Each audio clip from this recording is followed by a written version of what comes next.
I call you Rose, 'cause you're sweet like a flower.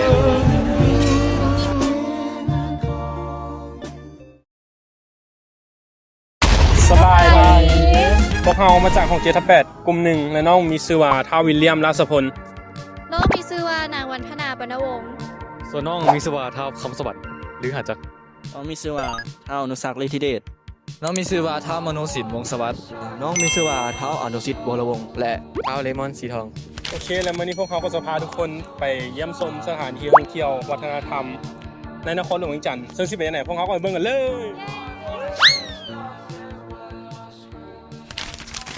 ฮัลโหลทุกคนเราสิไปเบิ่งกันต่อนี่แม่นแผนแหล่งท่องเที่ยวที่พวกเราจะแนะนำและไปในมื้อนี้ก็คือ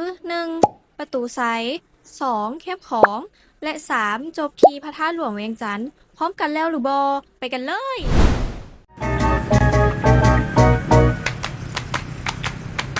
The skyscrapers causing vertigo.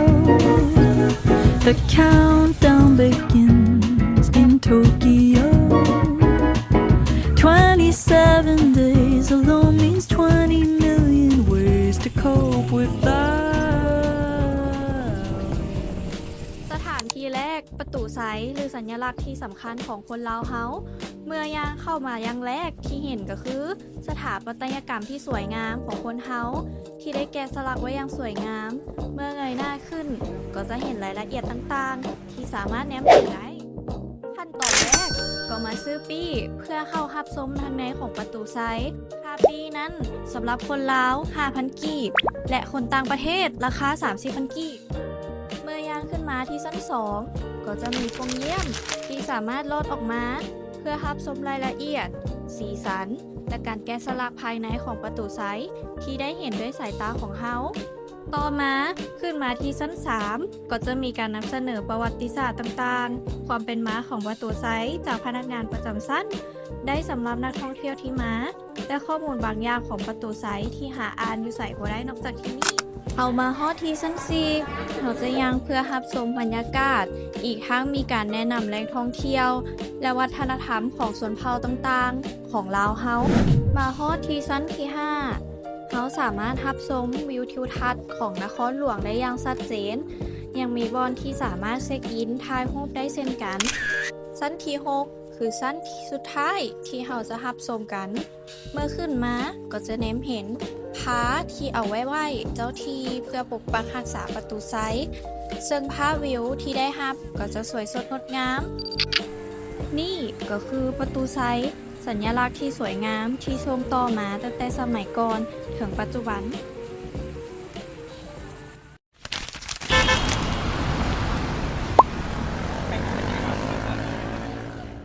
ฮัลโหลทุกคนสถานที่ที่ 2 ที่เราเลือกมา นั่นก็คือ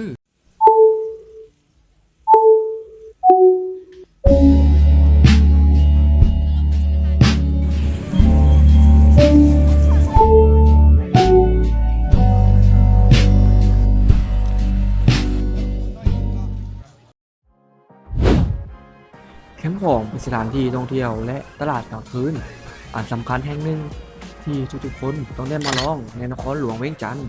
นอกนั้นที่นี่ยังเป็นสถานที่จัดงานอันสำคัญอย่างหนึ่งของประเทศลาวนั่นก็คือบุญประเพณีการแข่งเรือหรือบุญทรงเรือนั่นเองงานบุญทรงเรือนี่เป็นงานบุญประเพณีอันสำคัญอย่างหนึ่งที่มักจัดขึ้นในระหว่างแรม1 ค่ำเดือน11ในนครหลวงเวียงจันทร์นอกนั้นในงานนี้บ่แม่นมีแต่การแข่งเรือธรรมดาแต่ยังเป็นบอนที่นำเอาสินค้าลาวถึงสินค้าต่างๆมาวางขายในราคาสุดคุ้ม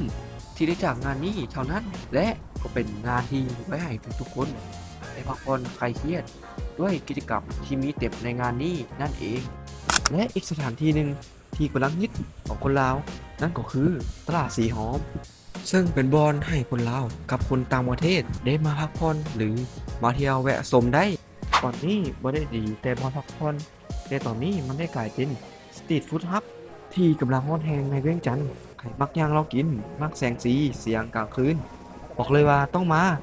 มีครบทั้งอาหารลาวอาหารจีนเกาหลีและของหวานครบจบในที่เดียวไผมาเก็บของแล้วบ ว่ามาแวะสิฮอกที่ว่าพลาดนี่ก็คือทั้งหมดของสถานที่ที่ 2 ที่พวกเขาอยากจะแนะนำและก็ไปสถานที่ต่อไปกันเลย และในภาคส่วนสุดท้ายนี้พวกน้องก็ภูมิใจนำเสนอสถานที่ท่องเที่ยวทางประวัติศาสตร์ที่สำคัญในนครหลวง ซึ่งได้แก่พระธาตุหลวง พระธาตุหลวงเป็นปูชนียสถานอันเก่าแก่ และเป็นมรดกทางด้านวัฒนธรรมและประวัติศาสตร์ของชาติเป็นพระธาตุที่มีความสวยสดงดงามลือชื่อในสมัยก่อน ในระยะที่ 1 พระธาตุโดยนี้ถูกสร้างขึ้นทำอิฐในศตวรรษที่ 3 ก่อนพศ 307 ปีกงกับพศ 236 โดยเป็นพญาจันทบุรีประสิทธิศักดิ์เป็นผู้ก่อตั้ง และเป็นผู้ปกครองเมืองเวียงจันทร์ในเวลานั้น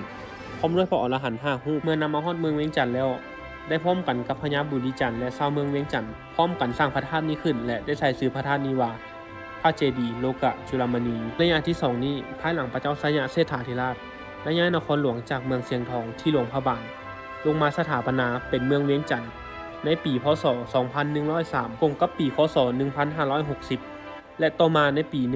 1566 พระองค์ได้นำพาชาวเมืองเวียงจันทร์บูรณะพระธาตุหลวงองค์ปัจจุบัน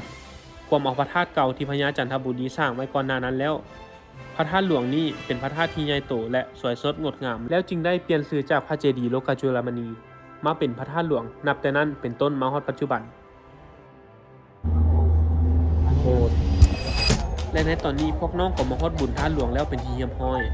ซึ่งก็เบิ่งได้ว่าเพิ่นประดับประดาด้วยดอกไม้ไฟสีต่างๆตามอ้อมรอบพระธาตุหลวงและมีสีสันที่โดดเด่นงามตาหลายและภายในงานเพิ่นก็ยังมีบูธห้านอาหารเครื่องดื่มของกินห้านเสื้อผ้าและสินค้าต่างๆให้พวกเขาทุกคนได้ลองซื้อลองชิมอีกด้วยและนี่ก็คือภาพบรรยากาศของพระธาตุหลวงในช่วงกลางคืนเพิ่นก็จะมีการจุดพลุอ้อมรอบทั้ง4ทิศของพระธาตุซึ่งแต่ละปีเพิ่นก็จะจุดสีที่แตกต่างกันออกไปนอกนั้นเพิ่นก็ยังมีบูธเฮือนแพลาวซึ่งเพิ่นก็จะรวบรวมเอารูปแบบเฮือนซานบ้านซองและเครื่องแต่งกายสุดแพรผ้าสิ้นที่เป็นรูปลายลาวบูฮานอันสวยสดงดงามและเป็นเอกลักษณ์ของชาติลาวเฮามารวมไว้ในโซนนี้และในโซนนี้เพิ่นก็ยังมีการใส่รูปเงาลาวบูฮานไว้ให้ทุกคนที่ยังกายรับชมอีกด้วยซึ่งในอ้อมข้างเพิ่นก็มีเครื่องหัตถกรรมพื้นบ้านของเรามาวางไว้ให้ทุกคนได้ซื้อเป็นของฝากของต้อนได้อีกด้วยและเพิ่นก็ยังมีสุดสิ้นใหม่ที่เป็นลวดลายลาวบูฮานมาวางขายหรือให้ชาวถ่ายรูปเพื่อเป็นที่ระลึกเช่นเดียวกันภายในโซนนี้เพิ่นก็ได้รวบรวมเอาข้อมูลและรูปภาพในอดีตของพระธาตุหลวงมาไว้ให้ทุกคนได้เข้าไปศึกษาหาความรู้ที่สำคัญอีกด้วย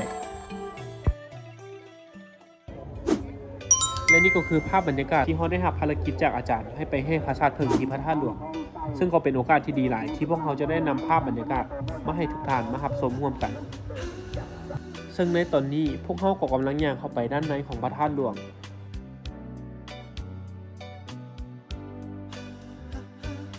และนี่ก็เป็นภาพบรรยากาศให้พระธาตุเพิ่งพระธาตุหลวงประจำปี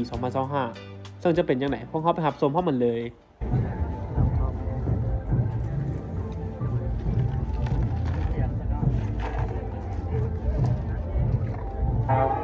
อย่างแบบนี้เป็นอะไรจะเกิดจุบาเป็นวัตถุที่แข็งแต่หากว่าเมื่อได้จุดหล่อล้อมแล้ว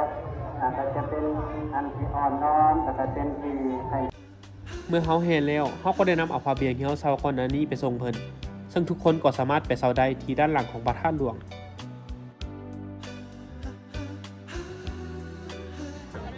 ไอ้เขาขอนมได้ขอบใจเด้อ